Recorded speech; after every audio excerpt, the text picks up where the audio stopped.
नेपालमा अहिले धेरै चर्चा हुने नाम हो बालन शाह। कसैले उनलाई परिवर्तनको प्रतीक भन्छन् भने कसैले कडा निर्णय गर्ने मेयर भनेर चिन्छन्। तर प्रश्न यो हो, किन उनी यति धेरै पपुलर भए? आजको भिडियोमा हामी हेर्नेछौँ बालन शाह किन नेपालमा यति चर्चित भए। दुखी चर्को घाम नेता छुटमा छन् चर्को तेरो उपचार सांसद नि। सबैभन्दा ठूलो कारण हो उनले इन्डिपेन्डेन्ट क्यान्डिडेट भएर इलेक्सन जित्नु। नेपालमा प्राय ठूला पार्टीको उम्मेदवारहरूले मात्र चुनाव जित्ने गरेका छन्, तर बालन शाहले कुनै ठूलो पार्टीको समर्थन बिना नै काठमाडौँको मेयरको चुनाव जिते। यो कुरा धेरै युवाहरूलाई प्रेरणादायक लाग्यो। यसले देखायो कि यदि जनताले साथ दिए भने इन्डिपेन्डेन्ट क्यान्डिडेटले पनि ठूलो परिवर्तन ल्याउन सक्छ।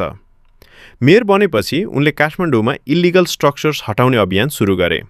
फुटपाथमा बनेका पसल, अवैध बिल्डिङ एक्सटेन्सन र पब्लिक स्पेस कब्जा गर्ने संरचना हटाउने काम गरे।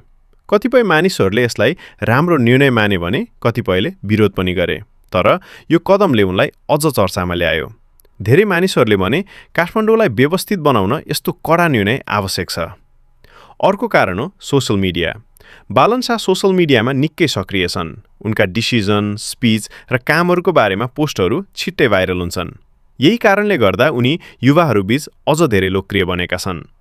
धेरै युवाहरूले बालन शाहलाई इन्स्पिरेसनको रूपमा हेर्छन्, किनभने उनी इन्जिनियर, ऱ्यापर र अहिले मेयर पनि हुन्। उनले देखाएका छन् कि यदि मेहनत र भिजन छ भने युवा पुस्ताले पनि देशमा परिवर्तन ल्याउन सक्छ।